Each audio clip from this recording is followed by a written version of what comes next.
मेरी शादी 7 लड़कों से हो गई। शरीर में हट्टे कट्टे और मैं बिल्कुल दुबली पतली। उन सबको कैसे झेलती। जैसे ही सुहागरात का टाइम आया वो सातों बारी बारी से मेरे साथ सुहागरात मनाने लगे। उसके बाद जो हुआ उससे तो मेरी रूह कांप जाती है। दरअसल मैं एक ऐसे परिवार और समाज में पैदा हुई जहाँ पर घर के सभी भाइयों के सिर्फ एक ही दुल्हन होती थी। मेरी माँ भी मेरे पापा और ताऊजी और चाचा जी सभी की पत्नी थी। मैं 10 साल की थी और मुझसे बड़े मेरे 5 भाई थे। घर में शादी का माहौल था क्योंकि मेरे 5 भाइयों की शादी थी, भाभी सिर्फ एक। उस समय मुझे इस सब की खबर नहीं थी।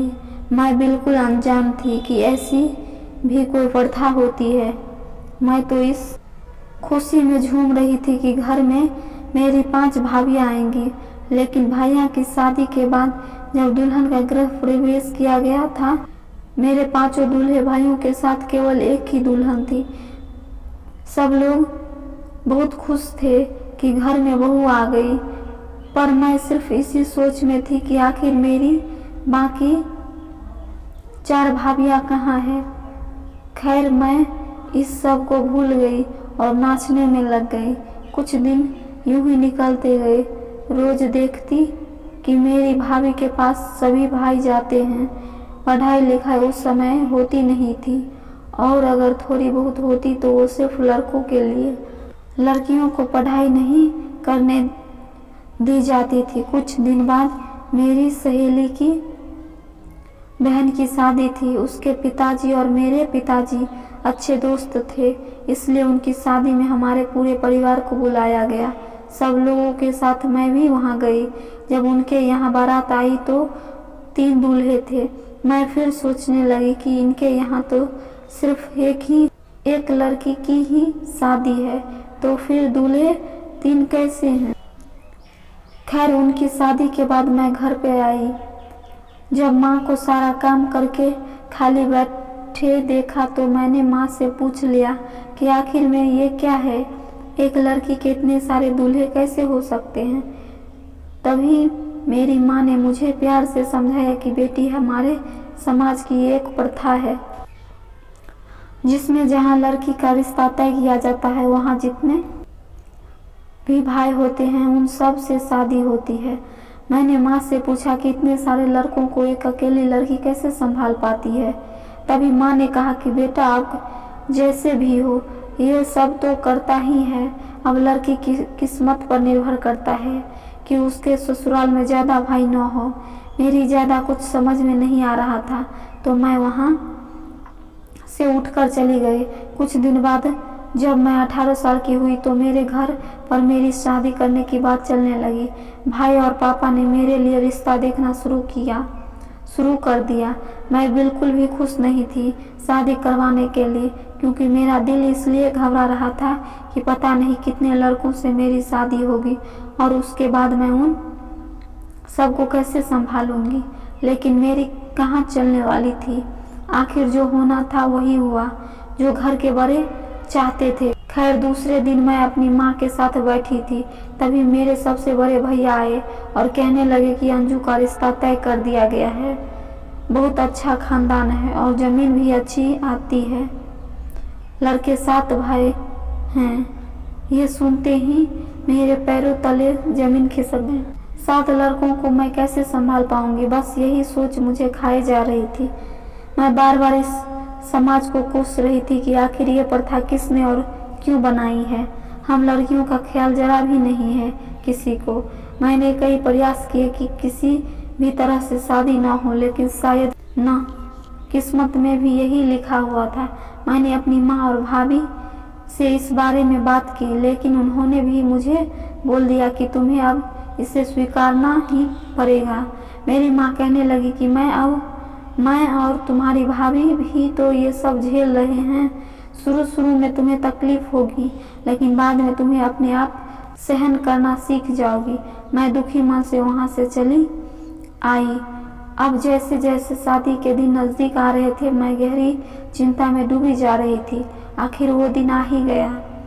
जिस दिन का हर लड़की को इंतजार रहता है। लेकिन मैं इस दिन को नहीं चाहती थी, क्योंकि मैंने शुरू से ही किसी एक का ही सपना देखा था ना कि साथ का।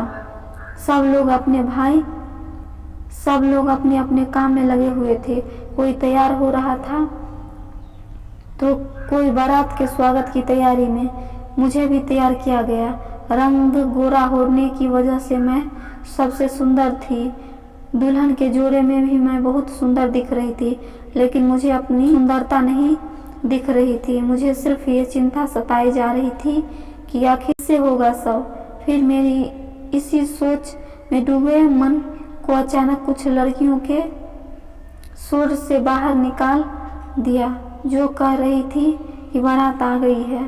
तभी बैंड बाजा के साथ बारात ने हमारे दरवाजे पर दस्तक दी। खाना पीना करने के बाद मुझे मंडप पे लाया गया। वहाँ 7 दूल्हे बैठे थे। मेरा कलेजा धक धक कर रहा था, लेकिन मैं अपनी मजबूरी के आगे कुछ नहीं कर सकती थी। तभी उन 7 भाइयों ने बारी बारी से मेरी मांग में सिंदूर लगाया और एक बड़ा सा मंगलसूत्र के साथ मेरे गले में पहनाया।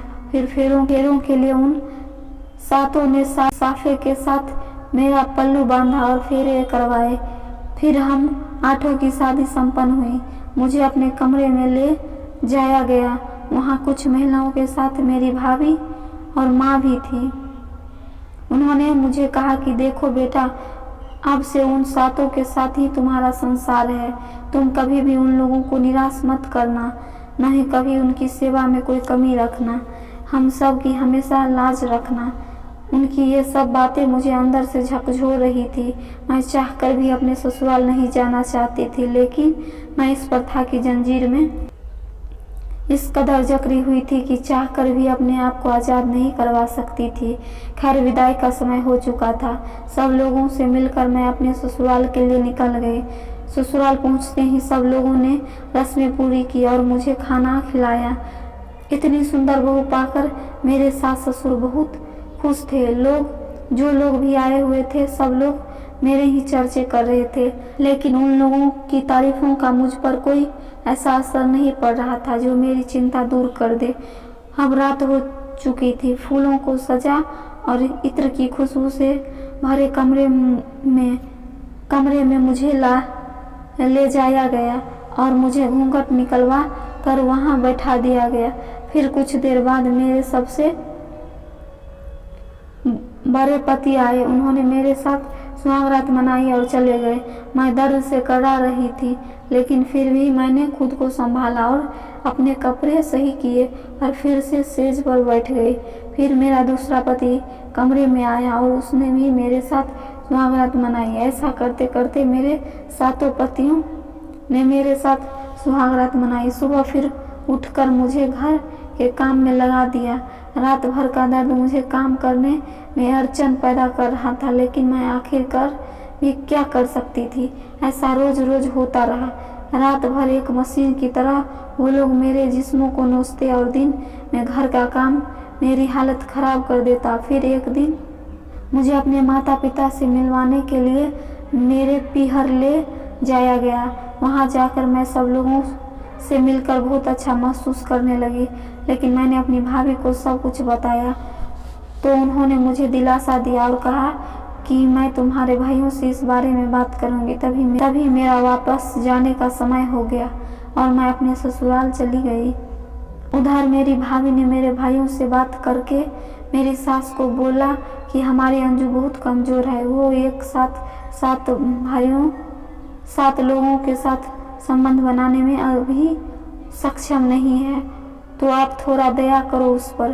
फिर मेरी सास ने मेरे 7 पतियों के दिन बांध दिए। एक दिन एक पति एक रात को ही मेरे साथ रह सकता है और इस तरह हर पति को हफ्ते में एक बार मेरे साथ आने की बारी आती।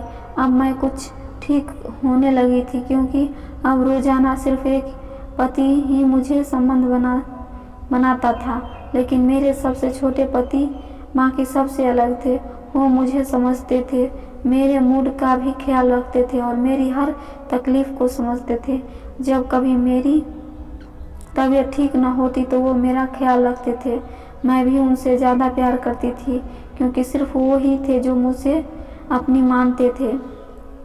अब धीरे धीरे हम दोनों एक दूसरे के ही सपने देखने लगे थे। मेरे सबसे छोटे पति को अब बिल्कुल पसंद नहीं होता कि उनके बड़े भाई मुझे छुए, लेकिन उनकी भी पत्नी थी मैं। एक दिन मेरे सबसे बड़े पति ने मुझे कहा कि तुम उमेश यानी मेरे सबसे छोटे पति को इतना प्यार क्यों देती हो? आखिर हम भी तो तुम्हारे पति हैं, हमें तो तुम इस तरह से प्यार नहीं करती। मैं उन्हें कुछ नहीं बोल पाई।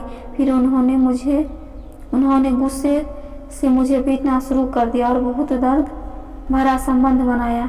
मैं दर्द से कराती रही, लेकिन उन्होंने मुझ पर बिल्कुल भी दया नहीं की। इस तरह से उनकी तरह मेरे बाकी पतियों को भी मेरा उमेश के साथ प्यार बिल्कुल भी नहीं भाता।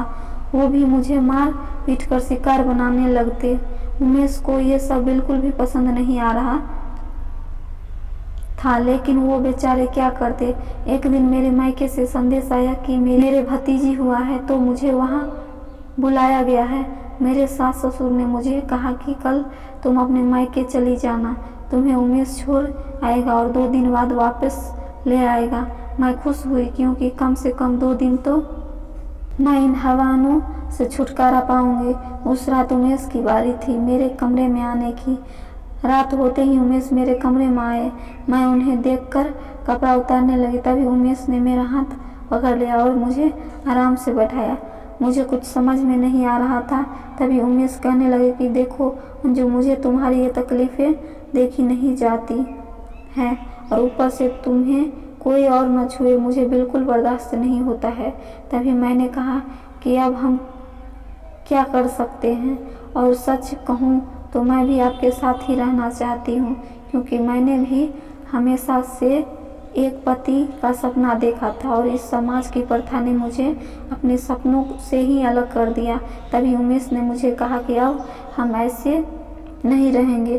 कल मैं तुम्हें तुम्हारे मायके छोड़ आऊँगा और वापस आकर घर से पैसे और गहने चुरा लूँगा। फिर 2 दिन बाद जब मैं तुम्हें लेने आऊँगा तो हम लोग वहाँ से कहीं दूर भाग जाएंगे, अपनी अलग दुनिया में, इन सब से दूर। उमेश की इन बातों से मुझे बहुत सुकून मिला। अब मुझे एक उम्मीद जगी कि शायद अब मुझे एक ऐसे अत्याचार नहीं सहने पड़ेंगे। दूसरे दिन मैं अपने कपड़े डालकर पीहर के लिए उमेश के साथ निकल पड़ी। तभी उमेश के किसी दोस्त का एक्सीडेंट हो गया, तो उमेश वहाँ जाना पड़ा। तभी उमेश ने मुझे मेरे पीहर जाने वाली बस पर बैठा दिया और खुद अपने दोस्त के पास चले गए। तभी प्लान के मुताबिक ही हो रहा था। शाम का समय हुआ। मेरे ससुर के पास मेरे पिताजी का कॉल आया, तो उन्होंने कहा कि क्या हुआ जी, आपने आज अंजू को भेजा क्यों नहीं? तभी मेरे ससुर ने कहा कि ये क्या बात कर रहे हो, अंजू को तो सुबह ही बस में बैठा दिया था। फिर उमेश के आने के बाद मेरे ससुर ने उमेश से कहा कि अंजू अभी तक अपने घर नहीं पहुंची, क्या तुमने उसे रास्ते से बस में नहीं बैठाया था क्या? तभी उमेश ने कहा कि नहीं, मैं तो उसे अच्छी तरह बैठा के आया था। अब उमेश भी बहुत घबरा गए कि आखिर अंजू गई कहाँ। मेरे मायके वाले भी आ गए थे। दूसरा दिन हो गया था, लेकिन अभी तक मेरे बारे में कोई भी खबर नहीं आई थी। सबसे ज़्यादा उमेश दुखी थे। आखिर मैं कहाँ गई? 2 दिन बाद वो मेरे साथ अपनी दुनिया बसाने वाले थे, लेकिन उससे पहले ही ये घटना हो गई थी। मेरी कोई खबर न लगने पर सब लोगों ने पुलिस को खबर करने की सोची और थाने में जाकर रिपोर्ट दर्ज करवा दी। पुलिस अपनी छानबीन में लग गई। तभी अंजू की लाश उन्हें सड़क के दूसरे किनारे पे मिली। पत्थर से वार किया हुआ था, जिसकी वजह से अंजू की पूरी बॉडी कुचली हुई सी थी। सब लोगों ने अंजू की बॉडी उसके कपड़ों और हाथ पर बने टैटू से पहचान ली और अंतिम संस्कार कर दिया गया। अब सवाल था कि आखिर अंजू को मारा किसने? जब अंजू गई थी तो उसके गले में कई तरह के गहने डाले हुए थे, जो लाश पर नहीं मिली। सब लोगों ने इसे लूट कर मारने का इरादा समझ लिया। कुछ दिन तक तो पुलिस ने छानबीन की, लेकिन अपराधी नहीं मिला। फिर बाद में इस घटना को भुला दिया गया। सब लोग भी भूल चुके थे, लेकिन अंजू को भुलाना उमेश के लिए मुश्किल था। अंजू के यादों में दिन रात एक दिन उमेश अपने कमरे में सो रहा था, तभी उसे खटखट की आवाज़ सुनी। उमेश ने अपने कमरे का दरवाज़ा खोला और घर की पिछली तरफ गया जहाँ से आवाज़ आ रही थी। फिर उसने देखा कि अंजू के ससुर जमीन को खोदकर कुछ निकाल रहे थे। फिर उन्होंने जमीन से एक लाल रंग की पोटली निकाली, उसमें से कुछ गहने निकाले। मैं देखकर चकरा गया जब मैंने देखा कि वो वही गहने थे जो उस दिन अंजू पहनकर घर से गई थी।